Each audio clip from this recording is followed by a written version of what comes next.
उत्तर प्रदेश के एक छोटे से गांव रामपुरा में मिट्टी की एक छोटी सी झोपड़ी थी। उस झोपड़ी में रहते थे अर्जुन और उसकी पत्नी रीना।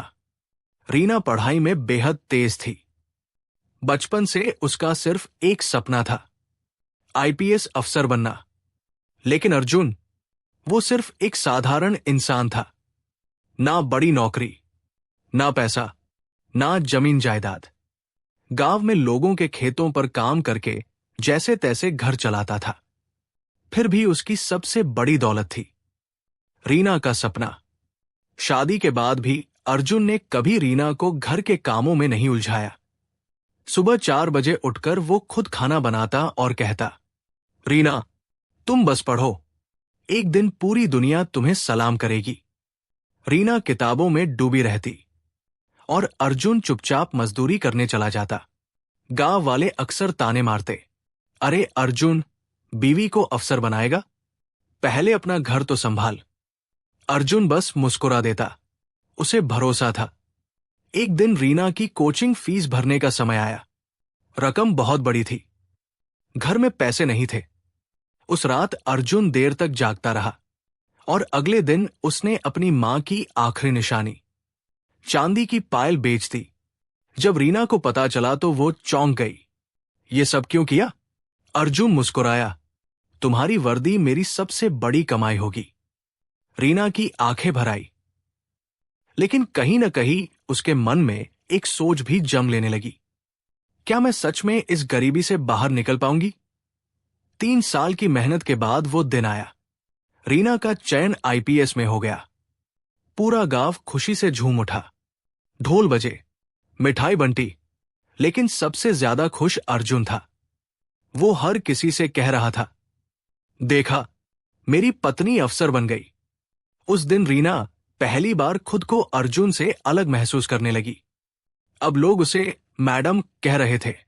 सम्मान, ताकत, पहचान, सब बदल चुका था। ट्रेनिंग के लिए शहर जाने के बाद रीना की जिंदगी पूरी तरह बदल गई। बड़े अधिकारी, बड़ी गाड़ियां, ऊंची सोच वाले लोग। धीरे धीरे उसे अपनी पुरानी जिंदगी छोटी लगने लगी। फोन पर अर्जुन गांव की बातें करता, आज बारिश हुई, हमारी झोपड़ी फिर टपकने लगी। रीना चुप हो जाती। उसे ये बातें अब बोझ लगने लगी थी। एक दिन उसकी सहेली ने पूछा, तुम्हारे पति क्या करते हैं? रीना कुछ पल चुप रही, फिर धीरे से बोली, बस गांव में छोटा मोटा काम। उस दिन पहली बार उसने अर्जुन को छुपाया। समय बीतता गया। रीना अब शहर की बड़ी आईपीएस अधिकारी बन चुकी थी। उधर अर्जुन आज भी उसी झोपड़ी में रहता था। वो हर त्योहार पर रीना का इंतजार करता, लेकिन रीना व्यस्त रहती। धीरे धीरे कॉल कम हुए, फिर सिर्फ औपचारिक बातें रह गई। एक रात रीना ने साफ कहा, अर्जुन, हमारी सोच अब अलग हो चुकी है। अर्जुन चुप रहा। उसने सिर्फ इतना पूछा, क्या मेरी गरीबी तुम्हें शर्मिंदगी देती है? रीना ने जवाब नहीं दिया, लेकिन उसकी खामोशी ही जवाब थी। कुछ महीनों बाद गांव में कागज पहुंचे, तलाक के कागज। पूरा गांव स्तब्ध रह गया। अर्जुन ने बिना कुछ कहे साइन कर दिए।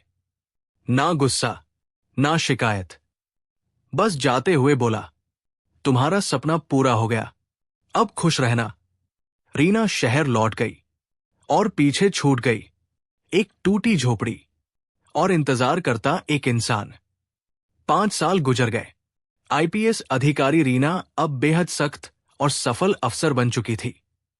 एक दिन उसे अचानक अपने पुराने गांव रामपुरा में एक सरकारी जांच के लिए जाना पड़ा। सरकारी गाड़ी गांव के बाहर रुकी। रीना नीचे उतरी। सामने वही रास्ता था, वही मिट्टी, वही यादें, और दूर खड़ी थी वो पुरानी झोपड़ी जिसे वो कभी पीछे छोड़ आई थी। उसका दिल अचानक तेज धड़कने लगा। उसे नहीं पता था कि इस झोपड़ी के अंदर उसकी जिंदगी का सबसे बड़ा सच उसका इंतजार कर रहा है। सरकारी गाड़ी धीरे धीरे गांव के अंदर बढ़ रही थी। गांव वाले हैरानी से देख रहे थे। इतनी बड़ी आईपीएस अफसर उनके छोटे से गांव में आई थी। लेकिन जैसे ही लोगों ने गाड़ी से उतरती रीना को देखा, फुसफुसाहट शुरू हो गई। अरे, ये तो अर्जुन की पत्नी है, 5 साल बाद वापस आई है। रीना ने सबकी नजरें महसूस की, मगर वो सीधे उसी रास्ते पर चल पड़ी जहां उसकी पुरानी झोपड़ी थी। हर कदम के साथ पुरानी यादें लौट रही थी। झोपड़ी अब पहले से भी ज्यादा जर्जर हो चुकी थी। दीवारों की मिट्टी झड़ चुकी थी, छत आधी टूट चुकी थी, दरवाजा हवा से हिल रहा था। रीना कुछ पल वही खड़ी रह गई। उसके मन में सवाल उठा, क्या अर्जुन अब भी यहां रहता होगा? धीरे से उसने दरवाजा खोला। अंदर अंधेरा था, धूल जमी हुई थी। एक पुरानी चारपाई, कोने में मिट्टी का चूल्हा, सब कुछ वैसा ही था, बस अर्जुन नहीं था। रीना ने चारों तरफ नजर दौड़ाई। दीवार पर उसकी आईपीएस ट्रेनिंग वाली फोटो टंगी थी। फोटो के नीचे फूल सूख चुके थे, जैसे कोई रोज उसे साफ करता रहा हो। उसका गला भर आया। तभी पीछे से आवाज आई, मैडम, आप अर्जुन को ढूंढ रही हैं? रीना मुड़ी। वो गांव के बुजुर्ग रामलाल काका थे। रीना ने जल्दी से पूछा, अर्जुन कहाँ है? काका की आंखें झुक गई। बिटिया, वो अब यहां नहीं रहता। रीना का दिल धड़क उठा। मतलब? रामलाल काका धीरे धीरे बोले, जब आप शहर चली गई थी ना, तब अर्जुन रोज इसी दरवाजे पर बैठकर आपका इंतजार करता था। हर त्योहार, हर बारिश, हर दिवाली उसे भरोसा था कि आप एक दिन जरूर लौटेंगी। रीना की आंखें नम हो गई। काका आगे बोले, लेकिन गांव वालों के ताने बढ़ते गए। लोग कहते, अफसर बीवी ने छोड़ दिया। फिर भी उसने कभी आपकी बुराई नहीं की। रीना ने कांपती आवाज में पूछा, फिर वो गया कहा? काका ने गहरी सांस ली। आपके जाने के बाद अर्जुन ने मजदूरी छोड़ दी। वो शहर जाने लगा। दिन रात काम करता था, लेकिन अपने लिए नहीं। रीना हैरान रह गई। तो किसके लिए? काका ने झोपड़ी के अंदर रखे पुराने बक्से की ओर इशारा किया। उसका जवाब उसमें है। रीना धीरे धीरे बक्से के पास गई। हाथ कांप रहे थे। उसने बक्सा खोला। अंदर फाइलें, रसीदें और कुछ लिफाफे थे। सबसे ऊपर लिखा था, रीना के लिए। उसकी सांस रुक गई। उसने पहला कागज खोला। वो बैंक की रसीद थी।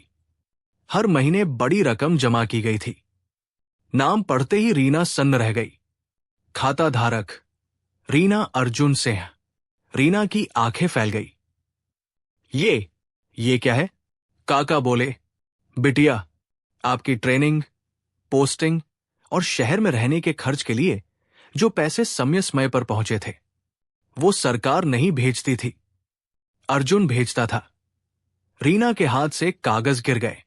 उसे याद आया, जब ट्रेनिंग के दौरान अचानक आर्थिक मदद मिलती थी, जब मुश्किल समय में फीस भर जाती थी। वो सोचती थी ये सरकारी सहायता है, लेकिन वो अर्जुन था जिसे उसने गरीब और नाकाबिल समझकर छोड़ दिया था। रीना जमीन पर बैठ गई। आंखों से आंसू बहने लगे। लेकिन उसके पास इतने पैसे आए कहां से? रामलाल काका की आवाज भारी हो गई। उसने अपनी जमीन बेच दी, फिर शहर में रात दिन मजदूरी की, और आखिरी साल? काका रुक गए। रीना घबराकर बोली, क्या हुआ आखिरी साल? काका की आंखों में दर्द था। उसने अपनी जान से भी बड़ी कुर्बानी दी। रीना का दिल जैसे रुक गया। बक्से में एक आखिरी लिफाफा था। उस पर लिखा था, जब रीना वापस आए। रीना के हाथ कांपने लगे। उसने लिफाफा खोला और पढ़ना शुरू किया। रीना, मुझे पता है तुम अब बहुत बड़ी अफसर बन गई हो और शायद मेरे साथ खुश नहीं रह पाती। आंसू शब्दों को धुंधला कर रहे थे। मैं चाहता हूं कि तुम्हें कभी ये महसूस ना हो कि तुम्हारी सफलता के रास्ते में मैं बोझ था। रीना फूट फूट कर रो पड़ी, लेकिन चिट्ठी का आखिरी हिस्सा अधूरा था, जैसे लिखते लिखते कुछ हो गया हो। रीना ने घबराकर पूछा, काका, अर्जुन अब कहाँ है? काका ने दूर मंदिर की तरफ इशारा किया और धीमे से कहा, सच जानने की हिम्मत है तो वहां जाओ। रीना के कदम लड़खड़ा गए। उसे महसूस हो रहा था, अब जो सच सामने आएगा वो उसकी पूरी जिंदगी बदल देगा। रीना के कदम भारी हो चुके थे, दिल तेजी से धड़क रहा था। रामलाल काका के बताए रास्ते पर वो मंदिर की ओर बढ़ने लगी। गांव वही था, लेकिन आज हर चीज उसे सवालों की तरह घूर रही थी। क्या अर्जुन अब इस दुनिया में नहीं है? ये सोचते ही उसकी सांस रुकने लगी। मंदिर के पास पहुंचते ही उसने देखा, वहां एक छोटा सा कमरा बना हुआ था। बाहर कुछ गरीब बच्चे बैठकर पढ़ाई कर रहे थे। एक बुजुर्ग महिला उन्हें पढ़ा रही थी। रीना हैरान रह गई। यहां स्कूल कब बना? पास खड़े एक लड़के ने कहा। मैडम, ये अर्जुन भैया का स्कूल है। रीना जैसे पत्थर बन गई। अर्जुन भैया? बुजुर्ग महिला ने रीना को पहचान लिया। तुम रीना हो ना? रीना ने सिर हिलाया। महिला की आंखें भर आई। बहुत इंतजार किया उसने तुम्हारा। रीना की आवाज काम गई। वो कहाँ है? महिला कुछ पल चुप रही, फिर कमरे के अंदर दीवार की ओर इशारा किया। रीना ने मुड़कर देखा। दीवार पर अर्जुन की बड़ी सी तस्वीर लगी थी। तस्वीर पर फूलों की माला थी। रीना की दुनिया वहीं रुक गई। उसके कदम पीछे डगमगा गए। नहीं, ये नहीं हो सकता। महिला धीरे धीरे बोलने लगी। तुम्हारे जाने के बाद अर्जुन पूरी तरह बदल गया था। वो कहता था, अगर रीना अफसर बन सकती है तो गांव के बच्चे भी पढ़ सकते हैं। उसने शहर में मजदूरी करके पैसे जमा किए, फिर गांव में ये छोटा स्कूल शुरू किया। गरीब बच्चों की किताबें, कपड़े, खाना सब अर्जुन अपने पैसों से करता था। रीना की आंखों से लगातार आंसू बह रहे थे। महिला की आवाज भारी हो गई। 2 साल पहले गांव में भयानक बाढ़ आई थी। पानी अचानक बढ़ गया। कई बच्चे स्कूल में फंस गए। अर्जुन बिना सोचे पानी में कूद गया। एक एक करके उसने सभी बच्चों को सुरक्षित बाहर निकाला, लेकिन आखिरी बच्चे को बचाते समय वो खुद तेज बहाव में फंस गया। गांव वालों ने बहुत खोजा, पर अर्जुन वापस नहीं लौटा। रीना जमीन पर बैठ गई। उसके कानों में सिर्फ एक आवाज गूंज रही थी, जिसे उसने गरीब समझकर छोड़ दिया था। वो दूसरों की जिंदगी बचाते हुए चला गया। महिला ने एक डायरी रीना को दी। ये हमेशा अपने पास रखता था। रीना ने कांपते हाथों से डायरी खोली। उसमें लिखा था, रीना मुझसे दूर जरूर है, लेकिन उसकी सफलता ही मेरी जिंदगी है। अगर वो कभी लौटे तो उसे बताना कि मैंने उसे कभी दोष नहीं दिया। मैं चाहता हूं कि वो हमेशा गर्व से जिए, क्योंकि उसकी जीत ही मेरी खुशी है। रीना जोर से रो पड़ी। आज पहली बार उसे समझ आया, अर्जुन गरीब नहीं था, वो दिल से सबसे अमीर इंसान था। पूरा गांव इकट्ठा हो गया। लोगों की आंखों में आंसू थे। एक बुजुर्ग बोले, बिटिया, अर्जुन आखिरी सांस तक तुम्हारा नाम ले रहा था। रीना का दिल टूट गया। उसने आसमान की ओर देखा। मैं लौट आए अर्जुन, लेकिन बहुत देर कर दी। उस रात रीना मंदिर की सीढ़ियों पर बैठी रही। आईपीएस की वर्दी आज उसे बोझ लग रही थी। सफलता, सम्मान, पद सब बेकार लग रहा था, लेकिन अर्जुन की डायरी का आखिरी पन्ना अभी बाकी था, और उसी में छुपा था उसकी जिंदगी बदल देने वाला फैसला। रात गहरी हो चुकी थी। मंदिर की सीढ़ियों पर बैठी रीना की आंखों से आंसू रुक ही नहीं रहे थे। हाथ में अर्जुन की डायरी थी। उसने धीरे से आखिरी पन्ना खोला। उस पर अर्जुन की लिखावट थी, अगर कभी रीना वापस आए तो उसे कहना कि जिंदगी रुकनी नहीं चाहिए। मैं चाहता हूं वो उन लोगों के लिए जिए जिनके पास सपने तो है मगर सहारा नहीं। रीना की सांस भारी हो गई। आज पहली बार उसे समझ आया, अर्जुन उसे छोड़कर नहीं गया था, वो उसे एक जिम्मेदारी देकर गया था। सुबह होते ही पूरा गांव मंदिर के पास इकट्ठा था। सब सोच रहे थे कि आईपीएस मैडम जांच पूरी करके चली जाएंगी, लेकिन रीना ने माइक हाथ में लिया। उसकी आवाज कांप रही थी। मैं आज यहां अफसर बनकर नहीं, अर्जुन की पत्नी बनकर खड़ी हूं। पूरा गांव शांत हो गया। जिस इंसान को मैंने गरीब समझा, वो इस गांव का सबसे अमीर दिल वाला इंसान था। रीना की आंखों से आंसू बहने लगे। आज से ये स्कूल बंद नहीं होगा, बल्कि इसे मैं अर्जुन शिक्षा केंद्र बनाऊंगी। गांव तालियों से गूंज उठा। कुछ ही महीनों में झोपड़ी की जगह पक्का स्कूल बन गया। नई किताबें, कंप्यूटर, बड़ी लाइब्रेरी। रीना हर महीने खुद गांव आने लगी। आईपीएस की सख्त अफसर अब बच्चों के बीच मुस्कुराती दिखाई देती थी। गांव के लोग कहते, अर्जुन चला नहीं, रीना के रूप में वापस आ गया। एक दिन रीना उस पुरानी झोपड़ी के सामने खड़ी थी। सरकार चाहती थी कि उसे तोड़ दिया जाए, लेकिन रीना ने मना कर दिया। उसने कहा, यही मेरी असली पहचान है। झोपड़ी को ठीक करवाया गया। वो जगह अब प्रेरणा स्मारक बन गई, जहां लिखा था, सच्चा प्यार कभी खत्म नहीं होता, वो किसी के सपनों में जिंदा रहता है। समय बीतता गया। स्कूल से पढ़े कई बच्चे बड़े अधिकारी बनने लगे।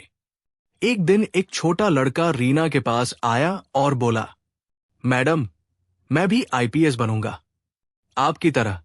रीना मुस्कुराई, लेकिन उसकी नजर आसमान की ओर चली गई, जैसे अर्जुन से कह रही हो, देखो, तुम्हारा सपना पूरा हो रहा है। अब रीना अकेली नहीं थी।